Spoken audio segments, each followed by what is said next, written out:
Hello everyone, কি অবস্থা সবার? আশা করি সবাই ভালো আছেন। আজকে ভিডিওটি হতে যাচ্ছে ভোলার শান্তিরহাট, যেটা নাম হলো গরিবের দুবাই, এবং শান্তিরহাটের আশপাশের যে ভিউ, শান্তিরহাটের যেই মাছের আড়তটা আছে, তো সেখানে সব কিছুই আমি আজকে এই ভিডিওতে তুলে ধরবো। শান্তিরহাটে যেতে হলে যে গরিবের দুবাই, এটা কিভাবে আপনারা যাবেন সেটাও আমি আজকে আপনাদের এই ভিডিওতে দেখাবো। আর ভিডিওটা আপনারা শেষ পর্যন্ত দেখেন। আর ভিডিওটা যদি ভালো লাগে তাহলে অবশ্যই লাইক করবেন, কমেন্ট করবেন এবং শেয়ার করতে ভুলবেন না। আমি এখন আছি আমাদের ভোলা সরকারি কলেজে প্রাঙ্গণে। আমি আমার হোস্টেল থেকে রওনা দিলাম।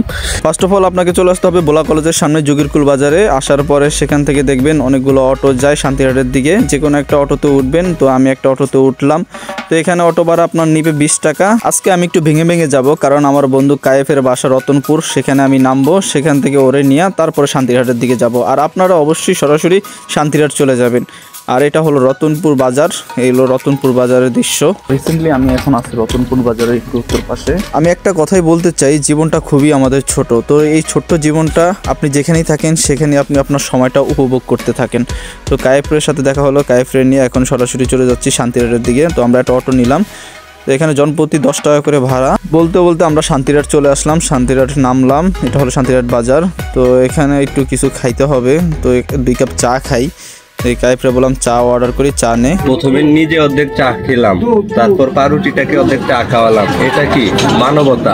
পুরো পাউরুটিটা খেয়ে ফেললাম। এটা কি রাজনীতি? বুঝবো না, বুঝতে কথা।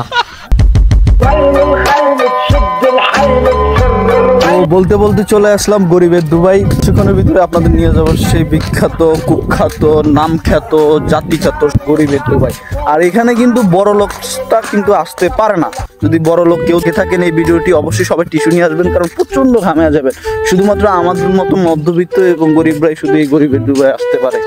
এই যে আমরা যারা গরিবের দুবাই আসি, তাদের জন্য শুধু এই যে এইটাই ইচ্ছা হয় যে চেয়ারে বসে নিলাম, জাস্ট ভিউটা দেখবে। এখনো আপনারা যারা বড় লোক আছেন তারা কিন্তু ভুলেও আসবেন না, কারণ আসলে কিন্তু এরকম চেয়ারটার কিছু পাবেন না। আমার মতন যারা গরিব এবং মধ্যবিত্ত যারা আছেন তারাই একমাত্র আসবেন এবং পায়ের উপরে পা তুলে এইভাবে চেয়ারে বসে এবং গরিবের দুবাইয়ের ভিউটা নিতে পারবেন।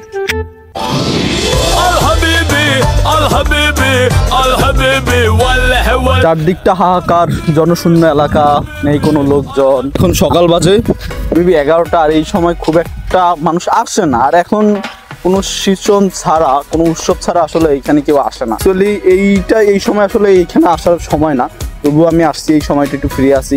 তো এইখানে যদি কেউ আসতে চান তো আমি বলবো আপনারা অবশ্যই বিকালবেলা আসেন, তখন আর কি রোডটা খুব কম থাকে গায়ে লাগানোর মতন। সন্ধ্যার পরে নিজুম চারদিকটা, সেটা আরও ভালো লাগে আর কি। তো অনেক সময় বিকেলে হয় কি, এই পাশে কিন্তু অনেকে ক্রিকেট, ফুটবল এখানে খেলে আর কি। আপনারা বন্ধু বান্ধব নিয়ে কিন্তু আসতে পারেন, এখানে গোসল করতে পারেন, মানে একটা কক্সবাজার বা কুয়াকাটার একটা ফিল নিতে পারেন। কিন্তু 12:30 বা 1টার সময় না জোয়ার আসে, জোয়ারের সময় তো আপনারা ওই যে গোসলটা করলে একটা কুয়াকাটা অথবা কক্সবাজার একটা ফিল পাবেন। কুয়াকাটায় আসি আমি, বন্ধুরা এখানে কুয়াকাটার যে ভিডিও ছাড়লেই। এই যে আমরা যে জায়গাটা আসলাম, তো এই জায়গাটা আসলে কেন গরিবের দুবাই বলা হয় একটু সবাই একটু যদি বলতো, কারণ তোমার এলাকা তো এখানে।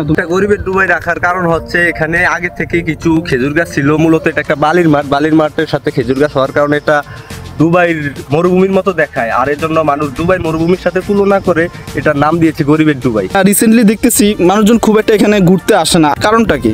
মানুষ আসে না বলতে ভুল হবে, মানুষ মূলত আসে কিছু ছুটির দিন বা বিশেষ কোনো অনুষ্ঠানের দিন মানুষের ভিড় দেখা যায়। এখনো আসে বিকাল টাইমে কিছু মানুষ দেখা যায়, কিন্তু তুই আসছো সকালবেলা, এই টাইমে তো মানুষ বাসা থেকে বের হয় না। আর এই মরুভূমিতে আসা তো এটা দূরের কথা, এটা কল্পনা করাই কি না, করে কল্পনা করা কি, কল্পনা করাই অসম্ভব। এরকম চিন্তা করাই হলো বিলাসিতা একটা। আর এখানে কারা আসতে পারবে সেটা একটু বল। এখানে মূলত সব শ্রেণী মানুষই আসতে পারবে, কিন্তু যারা এই ওয়েদারের সাথে টিকবে না তারা আসা উচিত হবে না। আমি টিকতেছি কিনা দেখি।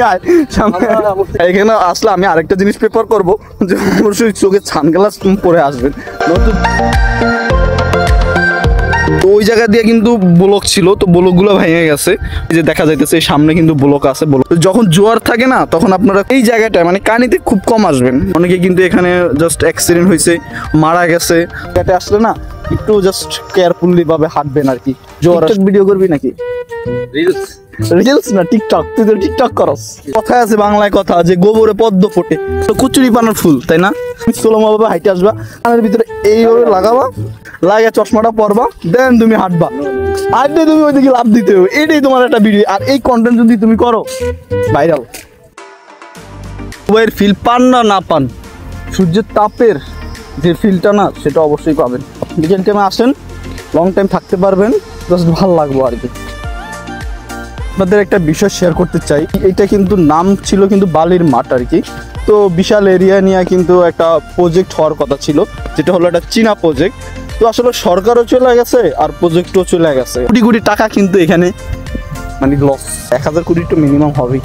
ভাই আমার এই তো 1 লাখ টাকা দিতে না, আর কি লাগে, হাজার হাজার কোটি টাকা এখন পায়ের নিচে। এখানে আসলে আরও দেখবেন মেঘনা নদীতে মানুষজন মাছ ধরতেছে, চিংড়ি মাছ। তো গাইস, তো আপনারা এখানে অবশ্যই আসবেন। খেজুর গাছের যে ফিলটা না, এটা আসলে দুয়ের ফিলের মতন পাওয়া যায় আর কি। আইসা নিরিবিলি একটু সময় কাটাবেন, সানগ্লাস ছাড়া কিন্তু ক্যামেরার দিকে তাকাইতে পারতেছে। আর আসলে কিন্তু রোদের ভিতরে অবশ্যই সানগ্লাস পরবেন। তো এখানে আসলে না অনেকটা স্ট্রাগল করতে হবে। আমরা মাঝিরহাটে গেছি, তো মাঝিরহাট থেকে এখন যাবো হলো শান্তিরহাট মাছঘাট। তো পুরাটা কিন্তু আমরা ঘুরতেছি আর কি। তো অবশ্যই যারা যদি ঘুরতে আসেন তো অবশ্যই এনার্জি নিয়ে আসবেন। এনার্জি না নিয়ে আসলে না খাপে যাবেন। করে না গেছো? হ্যাঁ, এনার্জি ড্রিঙ্ক খাওয়া লাগবো। চোখে কিছু দেখা যাইতেছে, ওই যে একটা ছাগল দেখা যাইতেছে, আর ভিডিও করে খেয়ে ফেলতে পারে। কিন্তু বড় আছে না, তো বেঁচে দিলাম। মানে কষ্টের টাকা ছাগল হতে পারে এটা। বাবা, মানবিক দৃষ্টি। এই যে গরু ঘাস খায় আর আমরা এখানে ঘাস খাওয়া দেখতেছি। শান্তিরহাটে শান্তি। অবশ্যই শান্তিরহাট আসলে এই জায়গাটা একটু আসবেন। জ্বরের টাইমে কিন্তু এই কানিতে না আসাটাই বেটার। এখানে কেমন লাগতেছে? অনুভূতিতে খুবই ভালো এখানে। বাতাসটা ভালো লাগতেছে, শরীরটা ছুঁয়ে যাচ্ছে। পোলের এই দিক দিয়ে যাওয়ার কথা ছিল, এখন আর এদিক দিয়ে যাওয়া হইতেছে না। তো অবশেষে আমরা চলে আসলাম শান্তিরহাটের মাছঘাট। তো মাছের এখন যে সময়টা, এখন ঘাটে ওরকম মাছ পাওয়া যাইতেছে না। তো ঘাটটা বসে সকালের দিকে, এখন কাইপে আস্তে আস্তে হাঁপিয়ে গেছে। তো একটু ঘাটটা আপনাদেরকে দেখাইতেছি। তো এখানে ঘাটের ডাক আসে, এখানে কিছু মাছ আনছে। আর এই ঘাটের ভিউটা না খুব অসাধারণ। তো আপনারা আসলে এই ঘাটটা একটু ঘুরে দেখবেন, এইখানের ভিউটাও না খুব ভালো লাগবে আপনাদের। এখানে একটু শান্তি পাওয়া যাইতেছে। শান্তিরহাটে কিন্তু অবশ্যই শান্তি আছে, শান্তি কিন্তু নেই। মাছের ঘাটটা ঘুরে দেখার পরে আমরা একটা দোকানে ঢুকলাম এখানে সিঙ্গারা খাওয়ার জন্য। তো প্রচণ্ড খিদা লাগছিল, জাস্ট সিঙ্গারা খাই। সিঙ্গারাটা মোটামুটি ভালো ছিল, তো আমরা বের হয়ে গেলাম। এই দিক দিয়ে হাঁটলে করে উঠে দেবো। এদিক দিয়ে শান্তিরহাট রতনপুর রোডে উঠতে হবে। এই পরিবেশটা না আমার কাছে খুব ভালো লাগতেছে। তোর কাছে কেমন লাগতেছে জানি না। তুমি ভিডিও দেখে এখানে কি করিস বল? তোদের এলাকা? হ্যাঁ, বাসা কোন জায়গায়? কি বাসা নিবি? তোর ভিডিও দেই অনেক জোর হইতেছে, বুঝছস?